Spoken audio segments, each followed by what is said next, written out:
अंकित और अनु भाई बहन थे। माँ बाप के देहांत के बाद बड़ी बहन अनु ने दिन रात मेहनत करके अंकित की देखरेख की और उसे पढ़ा लिखा कर पैरों पर खड़ा किया था। दोनों भाई बहन खुशी खुशी रह रहे थे।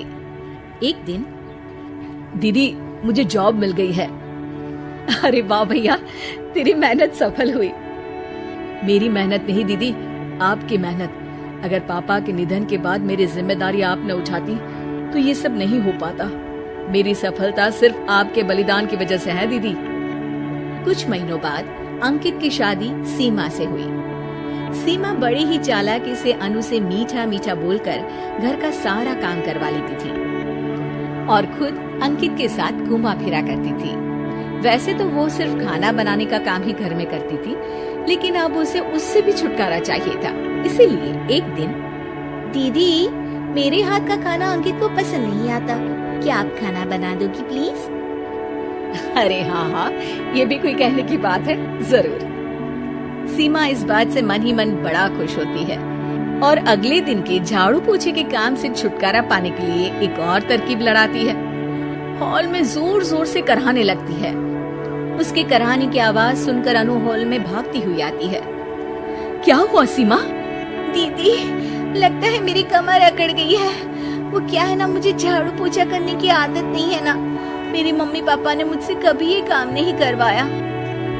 अरे कोई बात नहीं, झाड़ू पोछा ही तो है, मैं कर लिया करूंगी। ऐसे ही धीरे धीरे सीमा ने घर के सारे कामों का बोझ अनु पर डाल दिया। घर का सारा काम अनु करती थी, फिर भी सीमा को अनु से छुटकारा चाहिए था। इसलिए एक दिन वो अंकित के ऑफिस से लौटने से ठीक पहले ढेर सारे कपड़े लेकर धोने का नाटक करने बैठ जाती है। अरे सीमा, इतने कपड़े? अब क्या करूं, अकेली पड़ जाती हूँ। करना तो मुझे ही है ना। अरे दीदी से मदद ले लेती।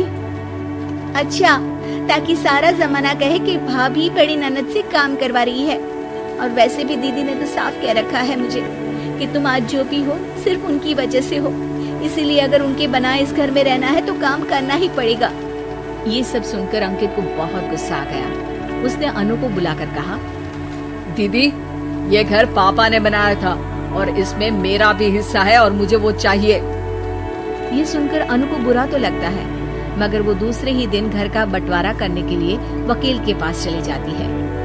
वहाँ से लौटते हुए अनु का एक्सीडेंट हो जाता है, जिससे वो दोनों पैरों से अपंग हो जाती है।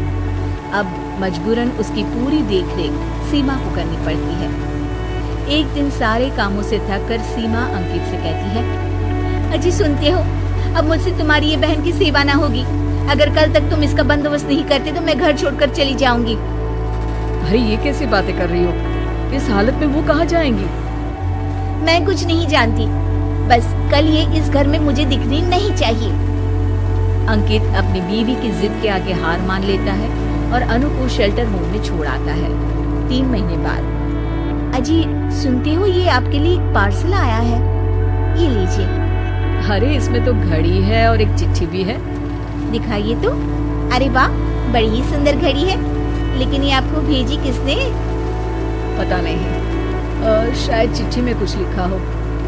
आशा करती हूँ ये घड़ी तुम्हें पसंद आएगी। रक्षाबंधन की बहुत शुभकामनाएं, तुम्हारी दीदी अनु। चिट्ठी पढ़कर अंकित की आंखें भर आती है। मैं दीदी को लेने जा रहा हूँ सीमा।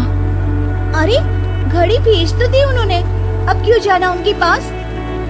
देखा सीमा, दीदी हमसे दूर जाकर भी हमारे बारे में ही सोचती है, और एक हम है जो उनकी सेवा से बचने के लिए उन्हें शेल्टर होम छोड़ा है। तुम्हारी बातों में आकर मुझसे ये क्या पाप हो गया? मैं जा रहा हूँ दीदी को लेने, और जब मैं वापस आऊँ तो तुम मुझे हमारे घर में मत दिखना। इतना कहकर अंकित अनु को लेने निकल जाता है। वहाँ पहुँचकर, दीदी मुझे माफ कर दो, मैं तुम्हें लेने आया हूँ। भाई आज तो राखी है, आज तो मैं मना कर भी नहीं सकती। दोनों घर पहुँचते हैं। अरे सीमा, तुम अभी तक यहीं हो? निकल जाओ इस घर से। अरे वाह अंकित, फिर वही गलती कर रहे हो तुम। सीमा, तुम कहीं नहीं जाओगी। दीदी मुझे माफ कर दो, मुझसे गलती हो गई। सीमा, आज ये समय माफी मांगने का नहीं है, राखी की तैयारी करने का है। चलो तैयार हो जाओ, तुम्हारे भैया के घर भी तो जाना है ना। ये सुन सीमा अनु के गले लग जाती है